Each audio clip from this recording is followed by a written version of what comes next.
scary to a mosquito, though, if it's in a tank?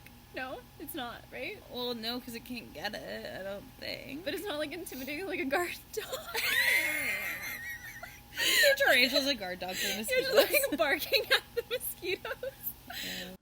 Jonesy and Ray, just wondering.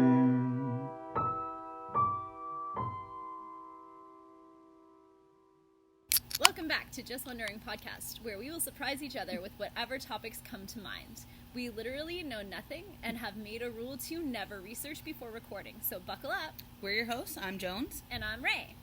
And Ray, I was just wondering about animals, specifically like pets and domestication of animals, and like why. I'm wondering about animals that live in urban areas. Oh, so many animal questions. Mm-hmm. Okay, so I'm wondering because a lot of people have pets. Mm-hmm. Pets are not something that I've ever been super fond of or cared about. I grew up with cats. I was very adamant that they were not my cats. They were just cats that lived in my house but belonged to my sisters. I'm laughing because I'm like, that's how I feel about the spiders that live in my house. They're not my spiders. But I mean, I get why people have pets. People like companionship and just like having someone around, or Right, but I don't have to feed the spiders. When I had cats, I was very happy to have cats as pets. I am a semi-professional cat sitter. For any of you that need a cat sitter ever, DM me. Let me know. Yeah, I love pets. I love dogs, cats. Not really into fish. Which are boring.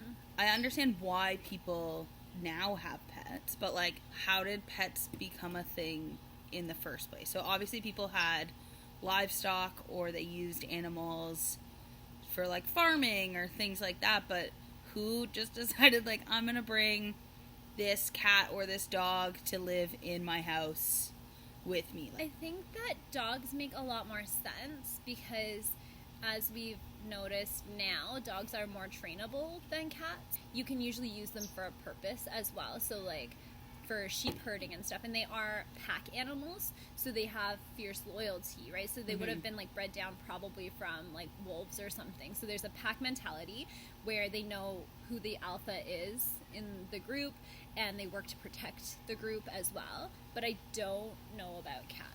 if I was gonna have a pet, I would want a cat. But I don't want a pet. I think you would get a cat because they mostly take care of themselves, and you just gotta scoop the litter every couple days and put down food. But dogs require a lot of work and maintenance and a lot of training to behave properly as well. Where cats, you can kind of just let them do their own thing, because I don't think they're really truly domesticated in the same way. No, not in the same way, because they don't.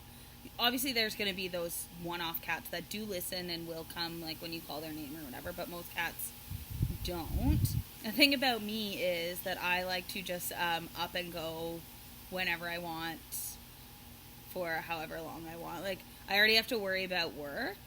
Like, I don't need to worry about then, like, finding someone to take care of my animal or, like, take care of my cat. And, like, cats you can leave for, like, a day or two. It'd be fine if you went away Friday, but just like made sure you had food and water down. Depends on the cat. Some True. of them are very attached to people, and they do need a lot of like attention and petting, and they would get lonely. But they wouldn't die. They wouldn't die. No. I once cat sat an 18-year-old diabetic cat, and I did have to give it insulin shots every 12 hours, so that one would have died. I don't like that. Yeah, I really didn't like giving it a needle. It's just weird to me that one day people were like, I'm going to bring these in my house and I'm going to make it domestic. But then there's so many other animals that aren't domestic, like raccoon. So there's first, I would say there's the domesticated animals that are our pets that live with us. But then there's also animals that are very successful at living in close proximity with humans. Okay. So the city-dwelling animals, skunks, raccoons, Ew, I hate skunks. Squirrels. They're pretty cute, though. Also, coyotes. I don't know a lot about coyotes because until 10 years ago I thought they were fake. But coyotes are like super resilient animals, and they do also exist like out in the wild, like outside of urban areas, but they've become so successful living in urban areas. And they actually normally would be creatures that are out during the day. Now it's not nocturnal. So we do see them like at dusk and dawn, so you think like, oh, they're nocturnal. But no, they're actually something like called biurnal or something like that. I don't think that's the right word. But they actually are only awake during the dawn hours and the dusk hours, and they sleep both during the day and at the night. Interesting. But only in urban settings where there's humans. So they have been able to adapt to living in an urban center. I always wonder, like, where they live. Like, I think they make dens like foxes. oh, really? I would guess so. Why didn't people domesticate coyotes? I Like, think dogs are more bred from wolves because of like the pack mentality. can you imagine that, like, the possibility that a Chihuahua descended from a wolf? I think that's actually true though.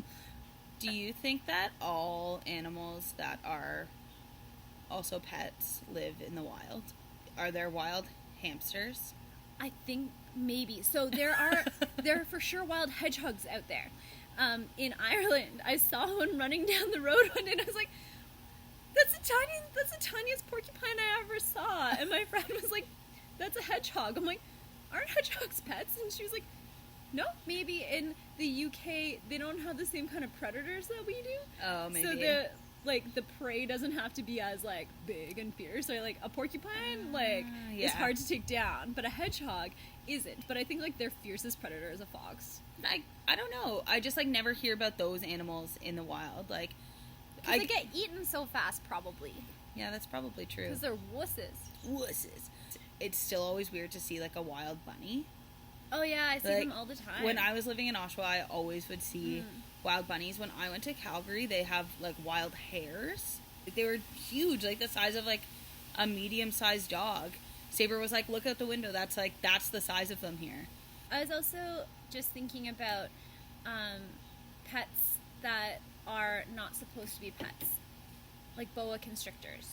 I heard about this story of someone who was like, "Oh my god, my boa constrictor and I are so close. Like, I love it. We're like the best of friends. I've raised it since it was tiny, and now it just sleeps beside me in my bed and snuggles up next to me." And a biologist heard that story and said, "Actually, it's just sizing you up, because it's trying to see at what point it's big enough to eat you." Like, dogs want to be pets. They don't want to escape. They don't want to go and live by themselves or eat you. Cats will eat you. If you die in your house and you don't feed them, they will eat you. A dog will just lie down beside you and die. And really Would a dog eat not their owner? I don't know, to be honest. I don't think so, though. But a cat 100% would. And a boa constrictor probably doesn't want to eat something that's already dead, because it's not like a scavenger or whatever. Like, but it will kill you and eat you. It's not supposed to be a pet. No. My cousin used to have a pet tarantula, and it was disgusting. Maybe you wouldn't get mosquitoes in your house or something, though. But it lives in a tank, so, like, how... It's not like it just runs. Can you imagine a wild tarantula just running free and lived up in the corner of your bedroom? Well, I just meant, like... It's not scary to a mosquito, though, if it's in a tank? No, it's not, right? Well, no, because it can't get it, I don't think. But it's not, like, intimidating like a guard dog. Your tarantula's a guard dog for mosquitoes. You're just, like, barking at the mosquitoes. Right, so we talked about animals that are dependent on humans. Oh, we didn't talk about the sheep, though. So there's some animals that are so dependent on humans. Like sheep, you have to shear them every year. That was the whole sheep thing. That's done. Farm animals are pretty good. Farm animals are good. I could understand that on, like, a pet level, but they, like, live outside. They don't live in your house. That's true. But then there's animals that cannot even... They would never live in proximity with humans. So, like, things like the snow leopard, which is, you can't even get a photo of one. You have to set up a camera and wait, like, 3 months to catch a picture of a snow leopard. Like, that is never going to cohabitate with humans. You can't. Like, you just can't live with a bear. But No. I think there are, like, stories where people have lived with bear cubs, but there's no way you can live with an adult You should not black live with bear. cubs. No. I always wonder... Oh, there's a wild animals. animal. Oh, man. Yeah, Jones and Ray in the wild today. Yeah. Fish are the weirdest pets if you really think about it. Like, they're the only pets, like, you can't touch them. Like, you can't pet them. Like, obviously, like, snakes and stuff aren't really, like, cuddly, but you can hold them at least and, like, touch them. Yeah. Like, you can't, like, pick up a fish. So, like, if you have a big fish tank that's like full of fish and like different kind of fish. Like they're super cool, they look cool, but then when you think about like one single betta fish, Oh yeah, you just- can't put it with another fish. no, and it's just so weird to like think about having that as a pet. That's the only pet I ever bought for myself was once I bought a betta fish when I lived in Newfoundland, but I think I bought it more because we weren't allowed to have pets and I wanted to be a rebel. Rebel, yeah. And his name was Jack Daniels. And I just imagine like a betta fish is just the pet that you buy your kid when you don't actually want to buy them a pet. I had pet turtles when I was a kid. Oh, turtles are cool. Yeah. And then every so often we would take them out of the tank and let them run all around. And we always had to wash our hands. My parents called it the 5-minute scrub, and we had to use soap and hot water to get rid of the salmonella, which we didn't know if they had it, but that they do transmit salmonella a lot. Interesting. And so I had 2 turtles. One was quite large, and I don't know what kind it was. And then one was like the smaller one that had the red on the side of its face. That's Oh, like yeah. very common. Yeah. And that one was like about this big, and it one time got away. Like we had kept it in a room that was like lower down, and it climbed out of that room and ran and hid somewhere. Like it was very fast. Like you don't think turtles are fast? This turtle just sprinted, and then we couldn't find it in the house. For like over a week, we couldn't find the turtle, gosh. and it had somehow got itself like wedged up behind the china cabinet against the wall. And it was still alive? Yeah. Oh god, it would have stunk if it died. Some people have pets, but they live outside, like a horse. Oh yeah. Yeah, as like an outdoor pet, or like, you know what is a weird new trend, like newer trend of pets is pet pigs.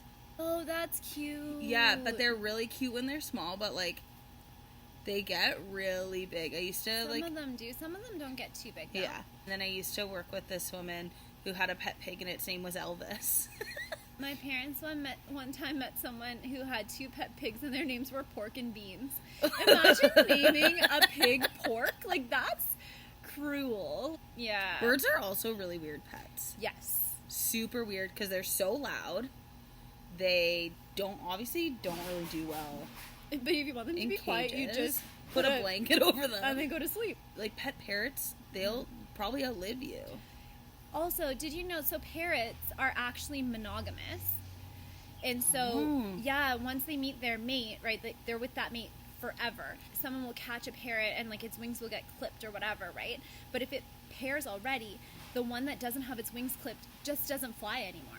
They just stay with the other parrot forever. So you can put it in, like, a sanctuary, right? And, like, the one with the clipped wings has to go in a smaller enclosure. And the one with the full wings will just hold onto that enclosure and like, just until you let it go inside, it will give up flying for the rest of its life to be with its mate. That's so romantic. Yes. You know what's less romantic is when you have a parrot for a pet and it tries to talk to you, it's because it's trying with all of its might to create a monogamous relationship with you because it doesn't have a parrot mate. Like, they're not meant to be pets. It's just That's so sad. sad. It's sad and lonely and trying to make you be its, like, partner. But you can't, possibly, right? Yeah. My next door neighbor used to, like, breed canaries. The yellow ones, right? Yeah. Yeah, my old neighbor had pet birds also, but they had human names. It was very interesting. Their names were Amy and Daniel. And I was like, those are weird names for a bird. Before we go, Jones, what are you drinking? Today I am drinking the Waterloo Pineapple Radler. My fave summer drink. What are you drinking? Zane lost his avocado bag. Cool. Cheers. Cheers. So let us know what you think about pets. Why did pets get domesticated? Is there any, like, what's the weirdest pet you ever saw someone have or ever heard about someone having? So send us your answers about our questions about animals that live with people, animals that live near people, and animals that don't live near people. You can send them to our email address at justwonderingpodcast.ray@gmail.com and follow us on Instagram at just.wondering.podcast. Do it. Thanks for watching. Yeah. Bye. So, I mean, someone else is so itchy. You have to. Minus 2, 1 second. We Whoa. are blooper reel. Yeah. Okay. No, there's something I else think there's over there. Something's happening.